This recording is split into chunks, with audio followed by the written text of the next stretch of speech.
Hello and welcome back to another Oasys Top Tips. Did you know Oasys T has tools to let you group curves and display them in a table, which can help you work efficiently with large numbers of curves and graphs. Today I'm going to show you the power of the Groups tool as well as the Curve Tables tool built into THIS.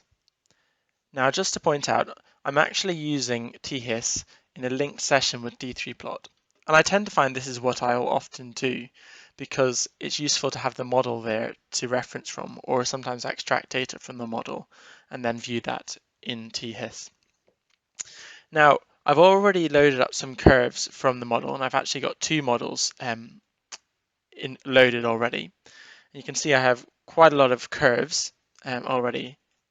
And what I'm going to show you today will hopefully be useful when you're dealing with lots of curves, which can otherwise become quite unwieldy. So the first thing I'm going to do is create some new graphs. And it's useful to have multiple graphs often to display different information, rather than just working on one graph and blanking and unblanking. It can just help you be more efficient and organized.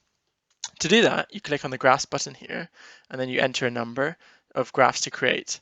And then there's some options of how those will be displayed, but we can change the layout later on. So first I'm just going to leave it one by one, and I'm going to create 3 graphs. You'll see these graph objects were created here, as well as some new pages.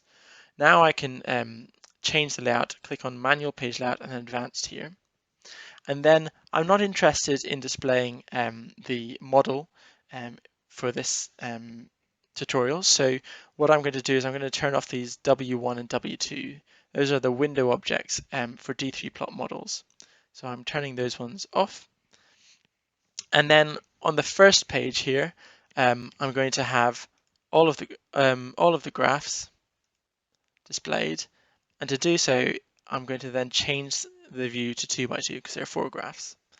And then on the other pages, I'm just going to have graph 1, graph 2, untick that one, graph 3, and graph 4, and I don't need the 6th page. So then I can close this and then go to the beginning. You can see I have all the graphs there, and then I can tab through each page to find all the graphs. So now I'm just going to go to the first page here and then close down the graphs. And I'm now going to show you the table functionality. So this is within the Curve Manager, and this is usually what you'll do to manipulate your curves. So at the moment, all of the graphs are visible here, and if I blank some curves, then what you'll see is because I've got multiple graphs open, this blanking option is, instead of going completely green, it's gone sort of a grayed out green. And so if I was to just operate on just the curve 1, which is where these are behaving, then it goes to the full green. So you can operate on different graphs by toggling these on and off. However, I find this quite fiddly to do. So there's the table tool, which can really help when you're working with multiple graphs and also lots of curves. And when you open up the table tool, you're presented with a view which will look like this. And essentially what it is a list of all of the curves in your model. And you've got the information such as ID information, the name of the curve, or perhaps the group if you've got a group. So in this case, I've got 2 models here and they're automatically grouped for me. And then also the entity type, the ID, and the component, so whatever it is, stress or displacement. And then there's also the styling information. And here, now because we've got multiple graphs open, we also see each of these graphs as a column which we can toggle on and off for each curve. So this is a really useful view, and I'm just going to show you some of the functionality that's available to you. So of course you can sort by top down or bottom up by clicking on each of these, and it will basically go by alphabetical or numerical ordering for these things. So that can be really useful to group stuff. And then you can also select rows, and then holding down Shift, you can select multiple things in a row and then perform an operation on those. So for example, I could select all of these principal stresses here, and then I can go over here to the styles and right click, and I can change something about them. So maybe I can change the line style to be this sort of dot dashed style. And then maybe I might want to make them all have the same kind of symbol, so all be circles. So you can see how that's so easy to do. And why not pop that on the fourth graph? So I could click here and do that, or I could click up the top as well. So clicking there and then pressing the space bar is actually a little tip to know, is the way of refreshing the view when you're in THIS. And the other way of doing it is by pressing A, and that's auto scale, so here. However, that will also change your view. Supposing I'd zoomed in somewhere, pressing A will rescale that, whereas spacebar won't do that.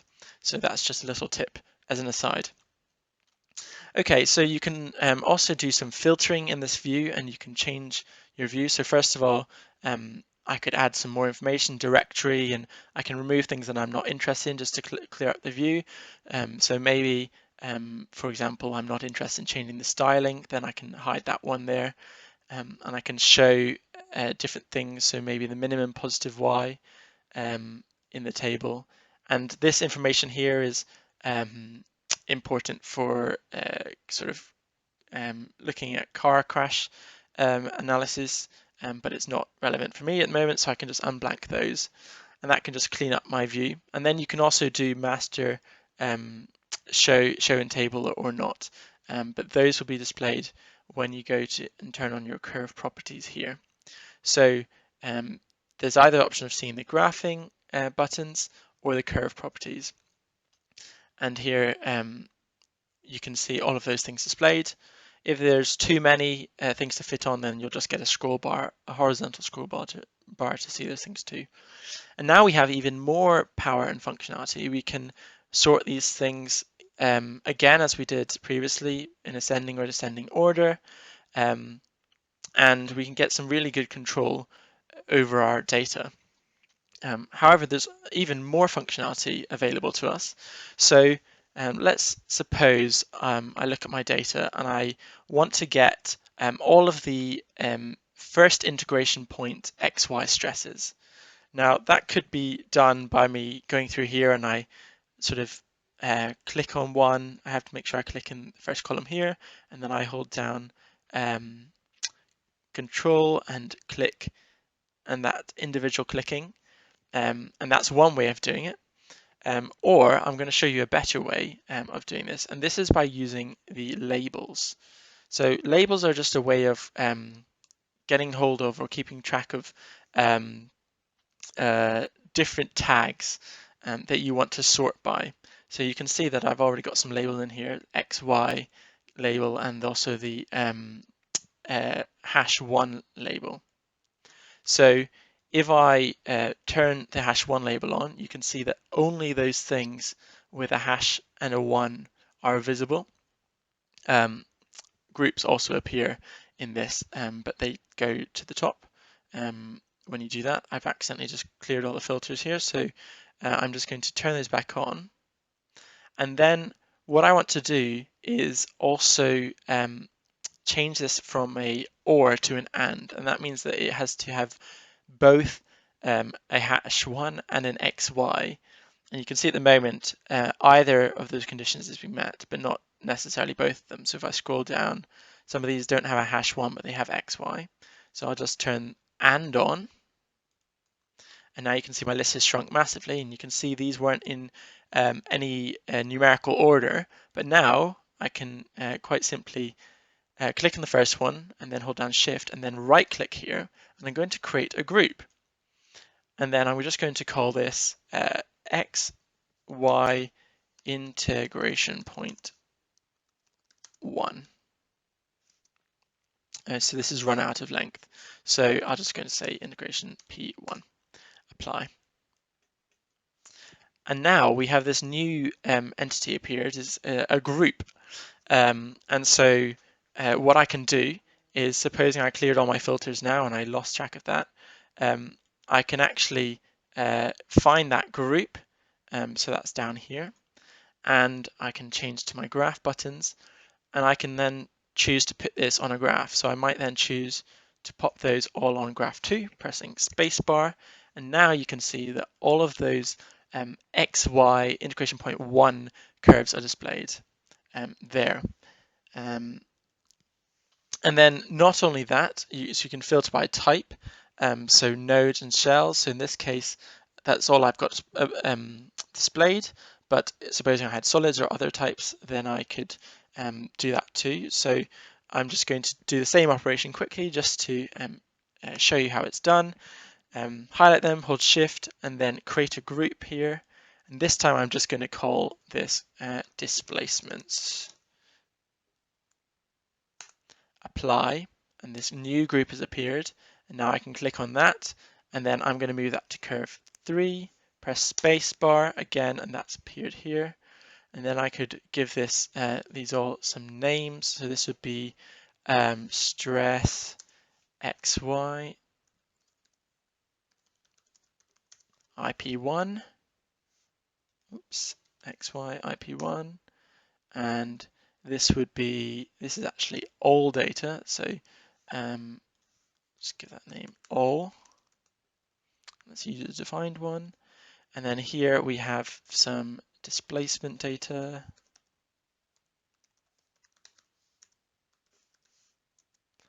It's in meters, why not? And then here we have maximum principal stresses.